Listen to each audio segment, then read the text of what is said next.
함께 나누실 그 본문 말씀 고린도후서 5장 17절을 한 목소리로 함께 읽도록 하겠습니다.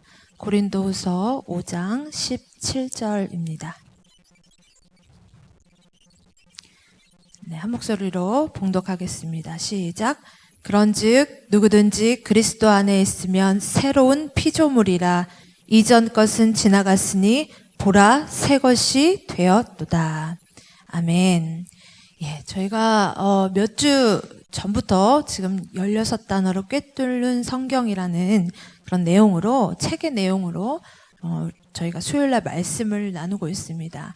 여기서 등장하고 있는 이 16개의 단어들은 성경 전체의 흐름을 좀 설명하고 이해하는데 아주 중요한 단어들만을 골라낸 거라고 볼 수 있어요. 그래서 지난주까지 저희가 지난주는 저기 갔었죠. 전체 야유회를 가서 지지난주까지 마지막 결말, 그죠? 배 목사님이 설교해 주셨고, 그 다음에 청고덕 전도사님이 하나님이라는 이 주제에 대해서 말씀을 나눠주셨습니다. 오늘은 제가 이어서 세 번째 순서로 우리 창조에 대해서 우리 성경 이 전체의 흐름 가운데 이 창조라는 이 단어가 어떻게 나와 있는지 우리가 한번 살펴보는 시간을 가지려고 합니다. 우리가 지금 말씀 봉독 지금 고린도서 5장 17절을 읽었지만 우리가 보통 창조의 이야기는 어디 나온다고 생각하나요? 창세기죠. 창세기 1장, 2장, 3장 여기까지 보면은 아마 창조의 이야기, 하나님이 창조하신 이야기들이 나와 있어요. 우리 한번 물론 거기만 나와 있는 것은 아니지만 우리 오늘 말씀 이 창세기 1장, 3장까지의 내용들 주로 살펴보면서 오늘 말씀을 보기 원합니다. 창세기 1장 1절에서 3절까지의 본문을 보시면 이 창조의 기사에 대해서 나오는데 이 창조의 이야기들을 통해서 우리가 알 수 있는 세 가지 사실을 먼저 여러분들과 살펴보려고 합니다. 어떻게 하면 이 창조, 하나님이 말씀하신 이 성경 가운데 나와 있는 이 창조를 우리가 어떻게 이해하는 것이 바르게 이해하는 것이며 또 이 창조의 일들이 오늘날 나에게 어떤 의미가 있는지 어떻게 적용될 수가 있는지 우리가 함께 생각해 보았으면 좋겠습니다. 여러분 창조라는 것은요 굉장히 사실 매우 중요합니다. 우연찮게도 제가 지난 주일날 알파 토커를 했어요. 근데 그 내용이 이제 어떻게 기도해야 되느냐, 왜 기도해야 되느냐에 대해서 나왔는데 거기 이야기 중에 제일 중요한 전제 조건이 뭐냐면 내가 누구한테 기도하느냐, 하나님한테 기도하잖아요. 막 그 하나님이 어떤 분이시냐를 아는 게 되게 중요하다. 그죠? 그거를 우리가 이야기를 나눴는데 여러분 창조라고 할 때요, 이 창조가 되게 중요한 이야기예요. 우리가 하나님은 도대체 왜 창조를 하셨지? 어떻게 창조를 하셨지? 하나님은 이 창조를 통해서 무슨 일을 하시지? 우리가 이것들을 좀 살펴보는 것이 중요할 것 같습니다. 창세기 1장 1절을요, 여러분들이 믿지 않으면요, 복음은요, 절대 믿어질 수가 없어요. 우리 창세기 1장 1절에 이것은 모든 것을 시작하고 그것을 보여주는 말씀이에요. 하나님께서 천지를 만드셨다. 이렇게 하는 이 사실이 믿어지지 않는다면 우리는 하나님께서 하시는 새로운 하늘, 새로운 땅, 그 창조하시는 거 당연히 믿을 수가 없겠죠. 그것만 두고 보더라도 우리 창세기 1장 1절의 말씀, 창세기에 있는 이 창조의 기사는 너무도 중요한 말씀입니다. 그래서 한번 말씀 창세기 1장 1절부터 3절까지 한번 읽어볼까요? 한번 읽어보고 시작을 하죠. 네, 한 목소리로 같이 읽겠습니다. 시작. 태초에 하나님이 천지를 창조하시니라. 땅이 혼돈하고 공허하며 흑암이 깊음 위에 있고 하나님의 영은 수면 위에 운행하시니라. 하나님이 이르시되 빛이 있으라 하시니 빛이 있었고. 예. 우리가 이 말씀 가지고 이제 앞으로 뒤에서도 이제 살펴보겠지만 창조에 대해서 바르게 이해하고 또 바르게 이해하지 못할 때 엄청난 차이가 난다는 것을 우리가 한번 이야기 나눠볼 거예요. 그렇다면 이 창조가 또 이런 이야기도 나눌 거예요. 창조가 창세기 1장 1절 처음에만 하나님이 창조하신 것이냐, 그렇지 않다는 거죠. 이제 나중에 뒤에 가면은요, 새 하늘, 새 땅, 그 다음에 우리가 본문 말씀으로 읽은 말씀 기억나시죠? 누구든지 그리스도 안에 있으면 새로운 피조물이라. 하나님은 다시 뭘 또 새롭게 창조하고 계시네? 맞아요. 성경에 전체적으로 보면은 이게 창세기에만 나오는 이야기, 하나님의 역사가 아니라 이게 계속해서, 그리고 오늘날의 우리들의 삶 가운데서도 여전히 나타나야 하는 것이 바로 하나님의 창조의 사역이라는 것을 우리가 쭉 이야기를 나눠보려고 합니다. 첫 번째로 우리가 이 창조의 기사를 통해서 창세기 1장 지금 방금 읽었던 1절에서 3절까지의 이 말씀을 통해서 우리가 한번 알아볼 수 있는 게 있을 것 같아요. 이 창조의 이야기가 시작되는 걸 가만히 보니 모든 것의 기원을 다루는 것은 아니에요. 창조라고 하면 세상 사람들은요 생각하잖아요. 그죠? 제일 처음 우주는 어떻게 생겼을까? 제일 처음 무엇일까? 이런 이야기들을 나누잖아요. 근데 성경에는요, 모든 것의 기원을 다 다루고 있지는 않습니다. 하나님에 대해서도 설명하고 있지 않아요. 하나님이 어떻게 생기셨는지, 어떤 분이신지, 어떻게 존재하셨는지 그런 내용은 나와 있지 않습니다. 우리가 알고 있는 것은 출애굽기에서 하나님이 스스로 존재하는 자다라는 것만 우리가 보고 알 수 있는 정도예요. 하나님의 귀연에 대해서는 창세기에서는 언급하고 있지 않습니다. 또 이 성경이 가진 특징이 무엇일까요? 창조 이전에 대해서 왜 혼돈했는지, 왜 공허했는지 이런 부분에 대해서도 설명하지 않아요. 자세하게. 한 가지 성경에서 말하고 있는 것은 그러한 상황 가운데서도 하나님께서 창조하셨다라는 거예요. 그러한 상황 가운데 하나님이 창조하셨다는 것. 하나님은 그걸 이야기하고 싶어 하셨어요. 성경에서. 그 이전에 대한 것, 우리가 막 궁금해하고 고민해하고 막 답이 안 나와가지고 막 지금 진척이 안 되는 그런 부분의 고민들. 하나님은요, 그런 거에 대해 적어놓지 않았는데요. 그것은 막 별로 중요하지 않다라는 하나님의 말씀이겠죠. 근데요, 다른 신화들을 한번 보시면요. 이런 근원에 대해서요, 굉장히 구구절절 애써 설명하고 있는 것들을 우리가 수많은 설화들을 통해서 볼 수 있습니다. 그리스 로마 신화 아시죠? 바벨론 신화들 이런 것들을 이제 옛날 것 찾아보면 이 신들의 기원을 굉장히 아주 나름대로 구체적으로 자세하게 설명하고 있는 것들을 볼 수 있어요. 대조적인 것이죠. 바벨론 신화 그 바벨론 신화 중에 이런 내용이 있어요. 최초의 신이 자녀를 만들어요. 근데 그 자녀가 결혼을 해요. 자녀랑 신이. 그리고 자녀를 계속 출산을 해요. 그럼 뭔가 점점 많아지잖아요. 그리고 뭔가 출산하고 가정이 생기면서 영역들이 넓어지겠죠. 그러면서 거기에서 생겨나는 부산물들이 이 세상이 되었다. 이렇게 설명하고 있는 신화들이 있어요. 인간을 만든 신의 기원에 대해서도 이거는 지금 신들의 이야기고요. 인간은 어떻게 생겼는가라는 것도 우리가 기독교 성경에서만 나온 게 아니라 이 땅에 많은 신화들을 보면 나와 있어요. 나름대로 설명을 하고 있어요. 구구절절. 그런데 우리 기독교 안에서 성경에 나와 있는 하나님 말씀하시는 이 창세기 말씀에서는 자신의 존재에 대해서 특별히 증명하려고 하는 것도 아니고 또 구구절절 설명하고 있지도 않습니다. 다만 하나님께서는 창조하시는 것에 대해서 집중하셔서 말씀하고 계시는 것입니다. 여러분 왜 그럴까요? 하나님은요 굳이 애써서 자신을 증명하실 필요가 없어요. 왜냐하면 말씀을 보시면 아실 거예요. 로마서 1장 19절에서 20절까지의 말씀을 함께 읽어보겠습니다. 로마서 1장 19절에서 20절 시작. 이는 하나님을 알만한 것이 그들 속에 보임이라. 하나님께서 이를 그들에게 보이셨느니라. 창세로부터 그의 보이지 아니하는 것들 곧 그의 영원하신 능력과 신성이 그가 만드신 만물에 분명히 보여 알려졌나니 그러므로 그들이 핑계하지 못할지니라. 예, 여기서 무엇이라고 말씀하고 있습니까? 하나님은 이미 세상에 만들어 놓으신 것들을 통해서 하나님이 분명히 계시다라는 것, 하나님이 어떤 분이라는 걸 계시하고 있기 때문에 굳이 성경에 구구절절을 설명하지 않아도 그죠? 되신다는 거예요.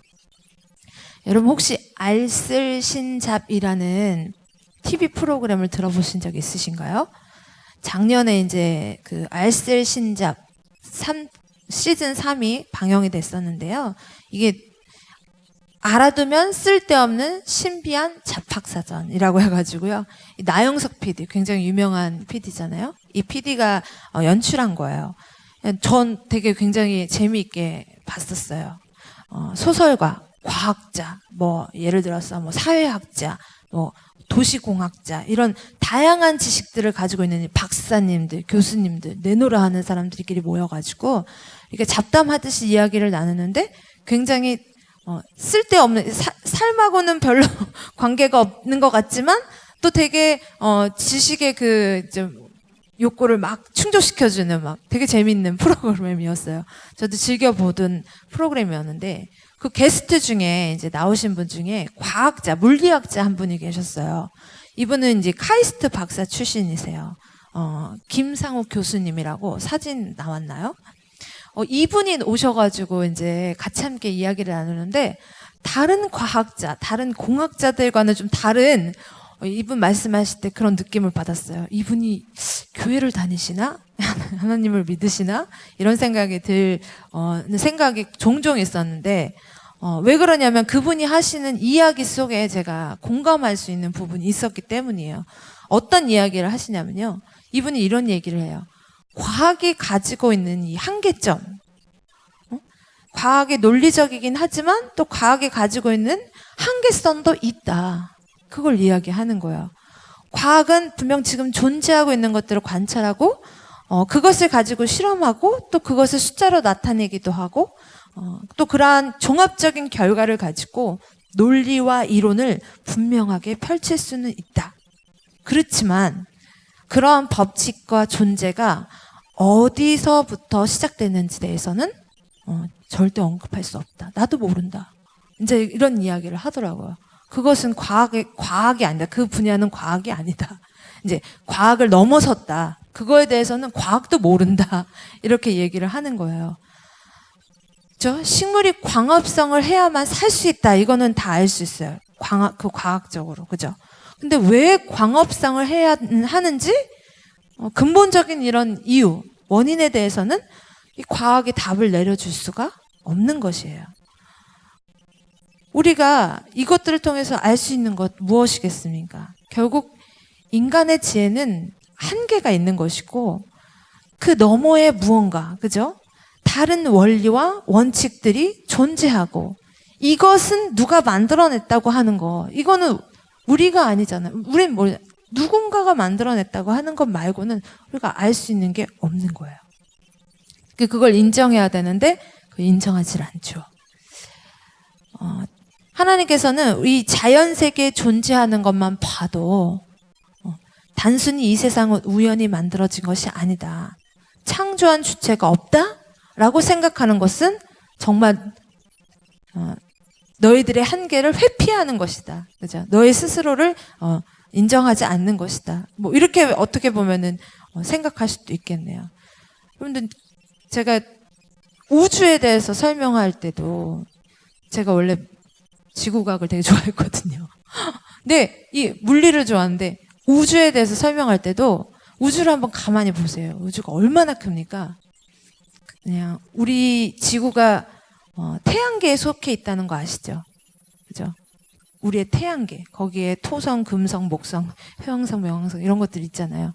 근데 이런 태양계가 은하 안에, 그죠? 우리 은하 안에 몇 개가 있을 것 같으세요?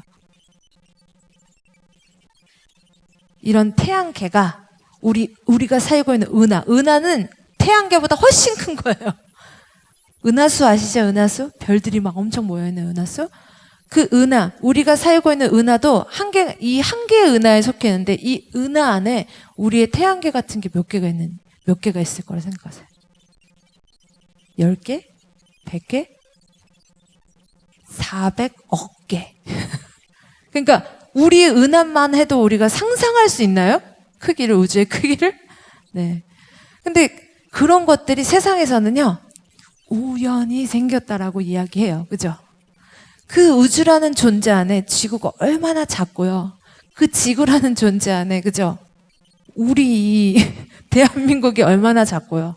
대한민국 안에 이 광교 꿈의 교회 안에 있는 이분들 얼마나 작습니까? 근데 정말 우연 같죠? 막 그냥 먼지 같으니까.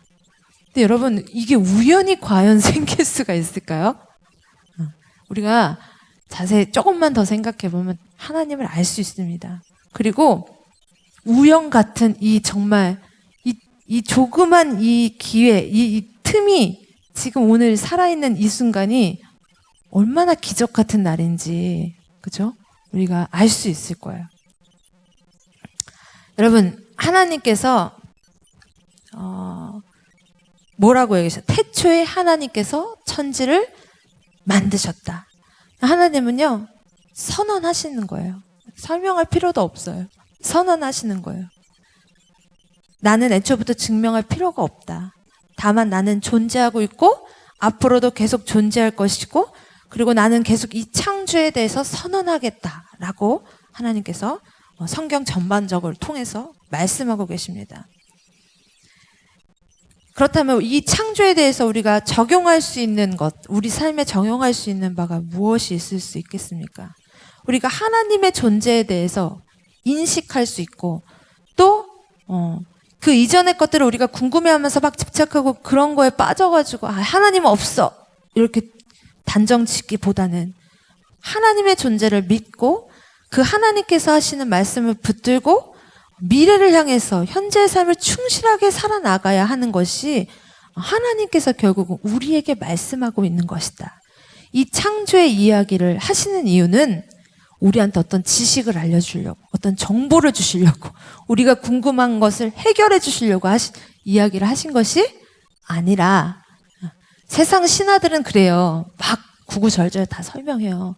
그래서 하지만 그것이 아니라 하나님께서는 오늘 우리에게 그러니까 내가 하는 이야기를 잘 듣고 미래를 향해서 현재의 삶을 지금 나와 함께 달려나가자.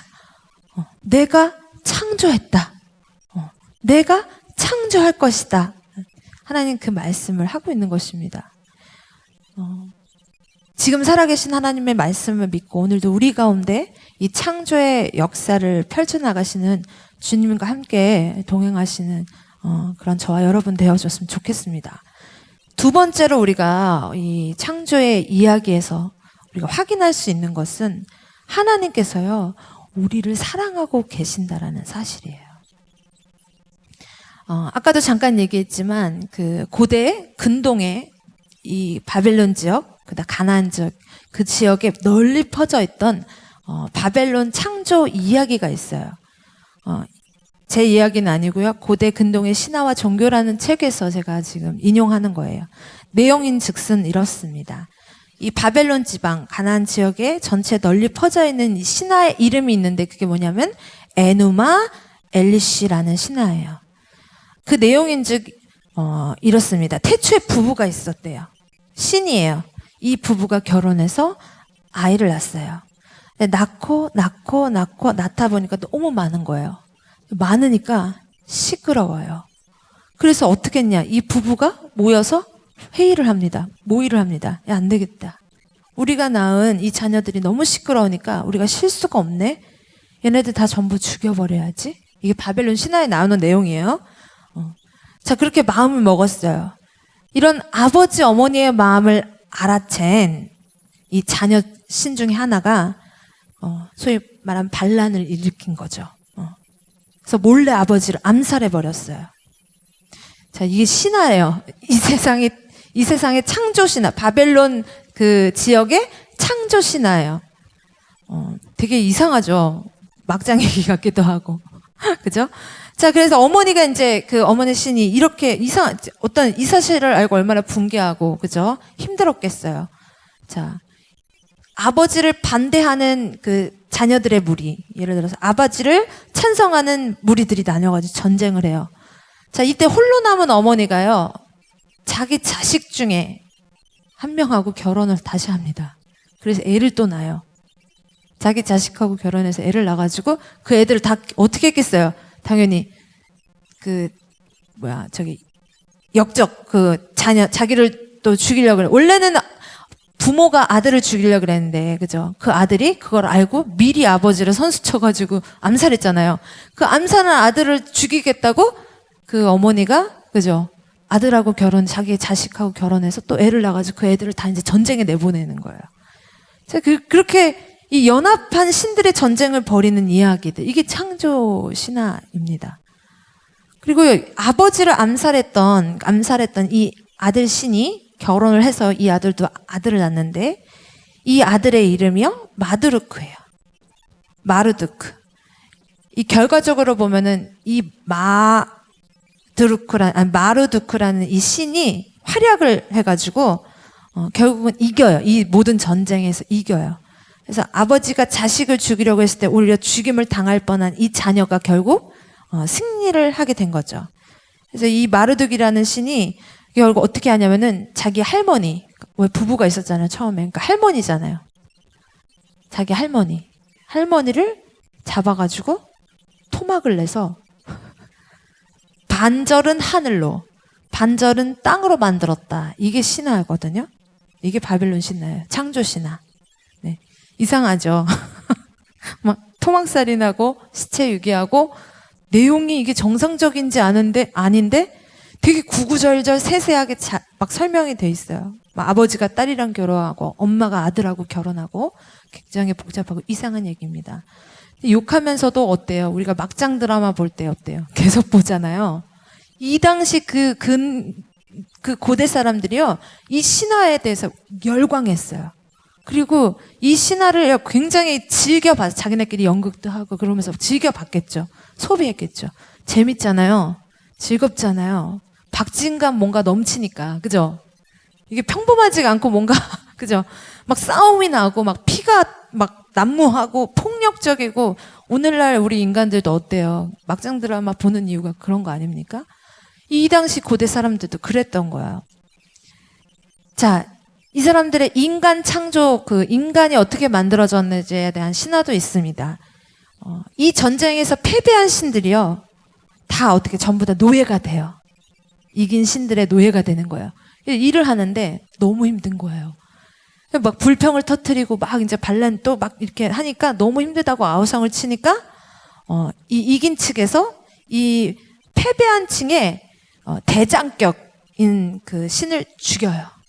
그리고 그 대장격인 죽인 신의 피를 가지고 인간을 사람을 만들어요. 그래서 그 신 대신, 패배한 신 대신에 이 사람이 노역을 하게끔, 그 노역을 감당하게끔 만듭니다. 이게 인간의 창조 신화예요, 바벨론에. 어떠세요? 왜 이런 신화가 만들었는지 어렴풋이 감은 오는데, 그죠? 굉장히 구구절절 복잡하고, 얘기를 들어보면 이게 굉장히 되게 성적이고, 분노가 막 넘치고, 그죠? 막 죽이고, 막 다 막 극단으로 가잖아요. 뭐 싸구려 치장극 같기도 하고, 분란이 있고, 전쟁이 있고, 마치 이 신들의 이야기지만, 신화이지만, 자기네들이 지어낸 신화이지만, 이게 무엇을 대변하고 있는 것 같습니까? 네, 인간의 모습을 대변하고 있는 거예요. 이런 이야기들을 계속 듣다 보면 어떻게 생각할까요? 인간 사회에서 일어나는 이 모든 일들에 대해서 마치 정당화할 수 있다는 거죠. 신들이 이랬잖아. 그죠? 우리는 원래 이래. 그죠? 인간이 뭐예요? 신들의 노역을 감당하기 위해서 태어난 존재예요. 지금 바벨론 신화에서는. 이게 왜 이야기가 되는지 제가 지금 다시 이 이야기를 드리려고 그랬어요. 그러니까 이제 이 이야기를 감안해서, 이 고대 근동 퍼져있던 그 바벨론 신화를 감안해서 성경에서 출애굽 시절로 들어가 볼 거예요. 그럼 성경의 출애굽 뭐예요? 그게 이집트죠. 이스라엘 백성들이 이집트에 지금 포로로 잡혀 있는 시기예요. 자, 이집트에서 노예 생활을 할 때 이 사람들이 뭐예요? 노역을 해요. 피라미드를 만듭니다. 피라미드 만들 때 피라미드가 엄청 높잖아요. 그때 기중기도 없고 이런데 어떻게 만들어요? 많은 노동력이, 그죠? 어마어마한 그 힘을 들여가지고 만들잖아요. 모래로 경사를 만들어가지고 엄청 큰 벽돌을 만들고 그 벽돌을 다 밀고 올라가는 거예요, 사람들이. 얼마나 힘들었겠어요. 이스라엘 백성들이요, 이 이집트에서 노예 생활을 하면서 400년 동안 노예 생활을 하는데 장정 일할 수 있는 그 아주 큰 남자 어른 60만 명이 되어졌대요. 인구가 막 늘어난 거예요. 자, 그럼 60만 명 정도면 이제 노예 생활을 그렇게 힘들게 하면 어떻게 될까요? 뭔가 반란을 좀 꿈꿔보고, 그죠? 우리도 이제 살게 해달라 막 이렇게 할 수 있을 것 같은데 60만 명이 얼마나 많은 인구입니까? 그런데 반란을 안 일으켜요. 오히려 이집트에서 얘네들 너무 많아지는데 위험할 것 같아. 위협을 오히려 먼저 느끼고 대학살을 주도하죠. 자, 그렇게 다 자식들을 죽이는데도 반란은 일어나지 않았습니다. 그죠? 왜 그랬을까요? 이들이 하나님을 몰랐을까요? 울었다고 했어요. 근데 자 보세요. 이들이요 400년 동안 이 노예 생활을 하면서 이 지역의 그 신화, 그죠? 이 하나님 이야기도 듣긴 하지만 너무 이 바벨론 신화에 대한 이 문화에 대한 이김이 젖어 있는 거예요. 뿌리 깊이 이게 아주 그냥 박혀 있는 거예요. 그러니까 이들이 하나님의 백성이었고 하나님의 자녀들이었어요. 그래서 매일 그 얘기를 예전엔 했을 거예요. 그런데 세대가 가면 갈수록 하나님에 대한 이야기, 하나님의 말씀보다 그 힘이 없어요.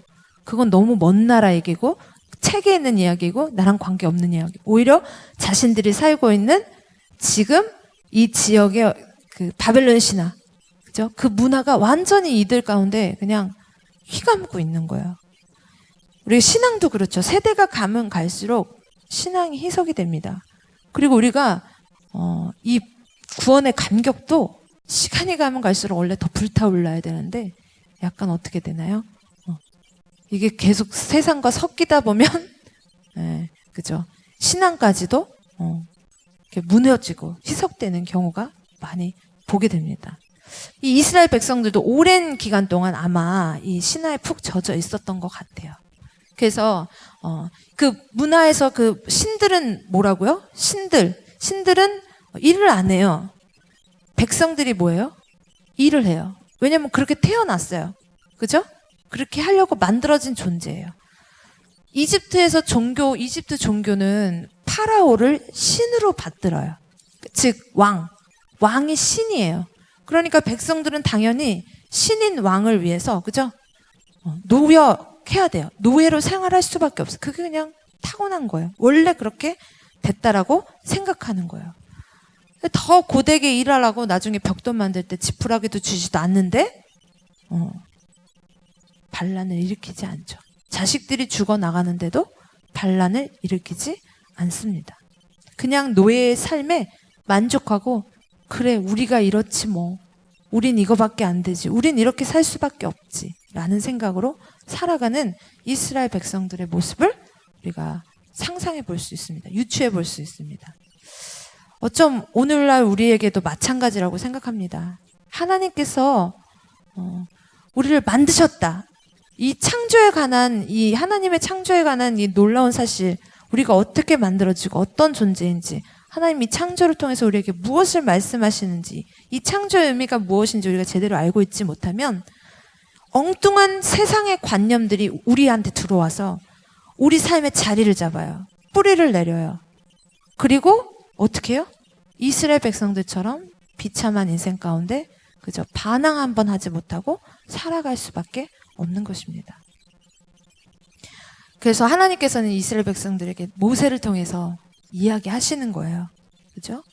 태초에 하나님이 천지를 창조하시니라.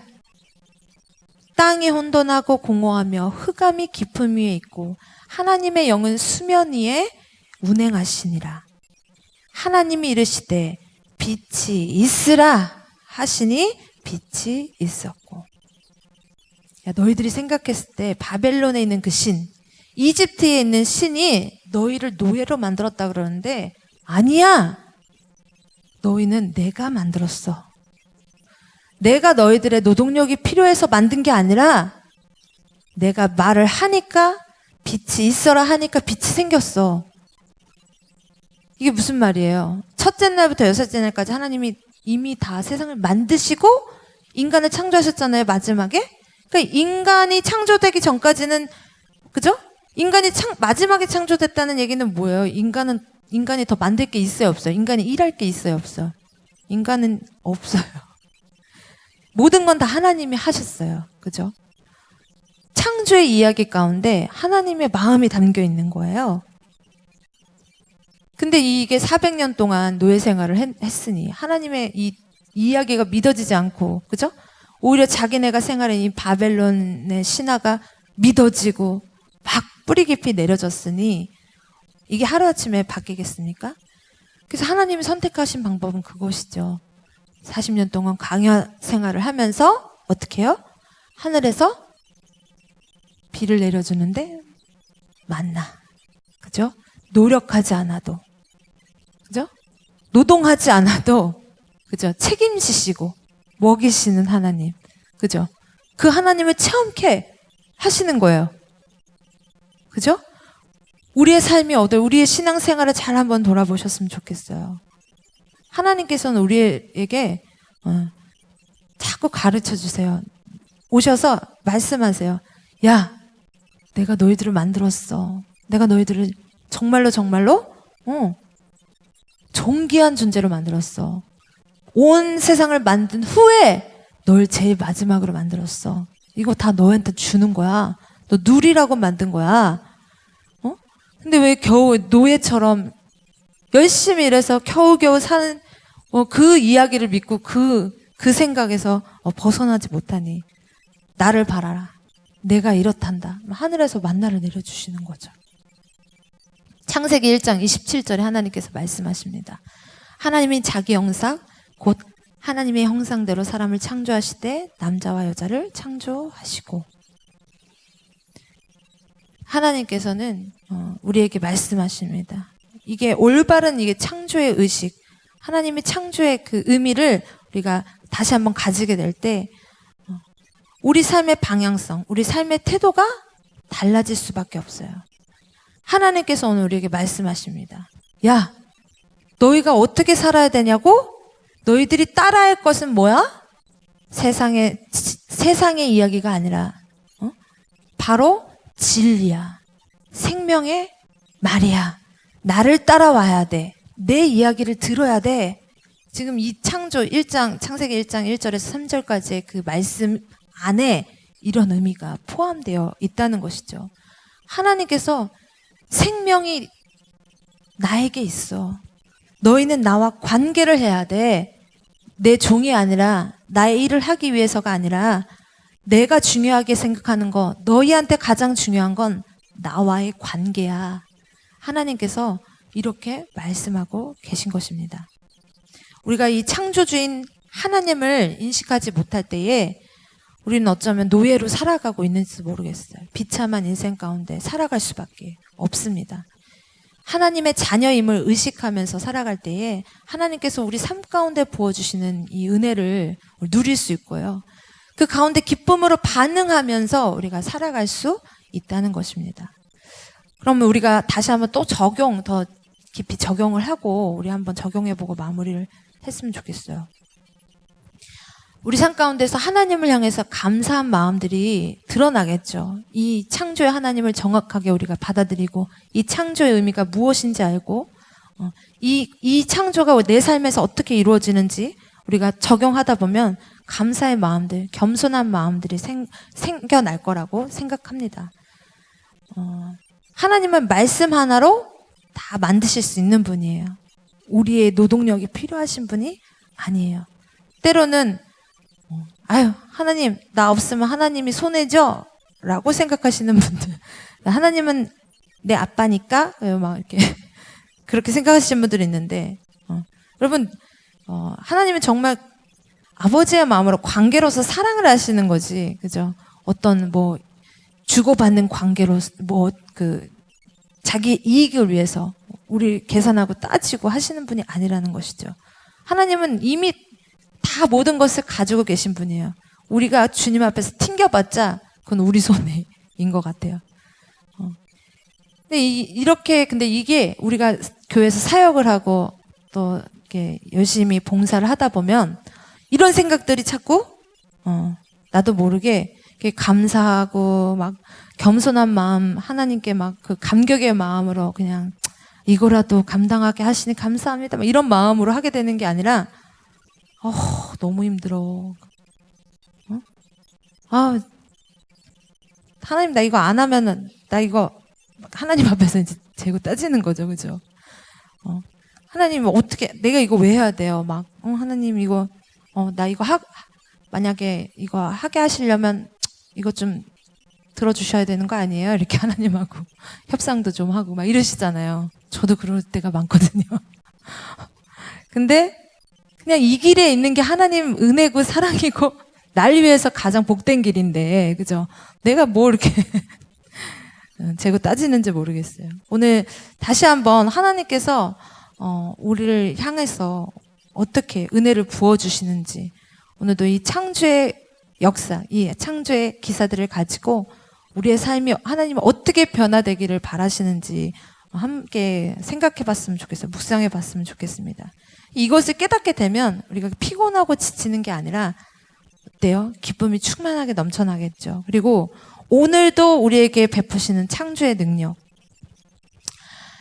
제가 지금 되게 많이 있는데 다 못했어요. 근데 오늘도 우리에게 부으신 창조의 능력. 그게 어디에 나오냐면 성경에 계속 나와요. 구약에만 있는 게 아니라 그 창세기에만 있는 게 아니라 오늘 우리에게 새로운 창조를 베푸셨어요. 그게 뭐죠? 그 증거가 뭐죠? 오늘 본문 말씀에 있는데 바로 예수 그리스도의 십자가, 그죠? 그리고 그 부활의 능력. 하나님께서는 우리를 이제 예수 그리스도를 통해서 새로운 모습으로 창조하셔서 새로운 존재로 창조하셨어요. 우린 이미 새롭게 창조가 됐어요. 그죠?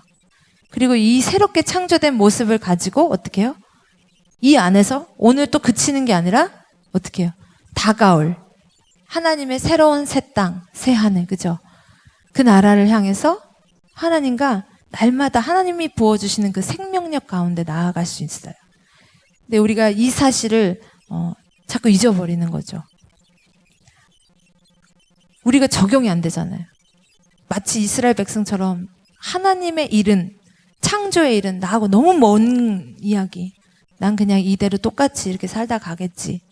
나는 뭐 이 정도가 다겠지. 그죠? 그렇지 않습니다. 하나님께서는 여러분들을 통해서 오늘도 창조의 일을 하시기 원하시고 여러분들을 통해서 지금도 계속 그 길로 인도하고 계세요. 하나님께서 무질서와 혼돈을 종식시키고 창조의 일을 행하시는 분이세요. 그죠? 아까 땅이 혼돈하고 공허하며 흑암이 깊은 위에 있고 하나님의 영은 수면 위에 운행하시더라 그랬잖아요. 그런 혼돈과 공허, 흑암 가운데 하나님께서 빛을 비춰주세요. 이게 우리 삶 가운데 이제 일어나야 되잖아요. 우리는 이미 창조되었으니까, 그죠? 빛이 비춰줘야 돼요. 우리가 살다 보면 왜 이렇게 힘들지? 왜 이렇게 어렵지? 생각할 때가 있어요. 그런데 소망이 없어. 다 끝이야. 더 이상 나아질 게 없어. 근데 그때 우리가 무엇을 생각해야 돼요? 빛이 있으라 하시니 빛이 생긴 하나님의 그 창조의 능력, 그것을 우리가 다시 한번 붙들어야 될 줄 믿습니다. 우리에게 날마다 우리 삶 가운데 하나님께서 이렇게 새로운 마음을 부어주세요. 기도할 때, 예배할 때, 그죠? 하나님께 나아갈 때 우리가 그것을 경험하잖아요. 이것이 일어나야 돼요. 이 창조의 역사가 우리 삶 가운데 끊임없이 계속해서 일어나야 합니다. 하나님께서는 예수 그리스도의 이 십자가의 사건을 통해서 확증하셨어요. 변하지 않아요. 그리고 이미 이루어졌어요. 그리고 앞으로도 우리에게 약속하고 계신 것이에요. 우리가 이 사실을 잊지 않고 진정한 소망, 우리가 붙들어야 할 참 진리신 그 하나님을 바라보고 날마다 우리를 새롭게 하시는 그분. 그래서 이제 우리가 이 세상의 것으로 그냥 다 그것만 보는 것이 아니라 세상의 것을 넘어선 영적인 세계, 영원한 나라를 바라봄으로 주님이 주시는 그 은혜 가운데 기쁨으로 화답하며 나아가는 저와 여러분 되어졌으면 좋겠습니다. 아멘.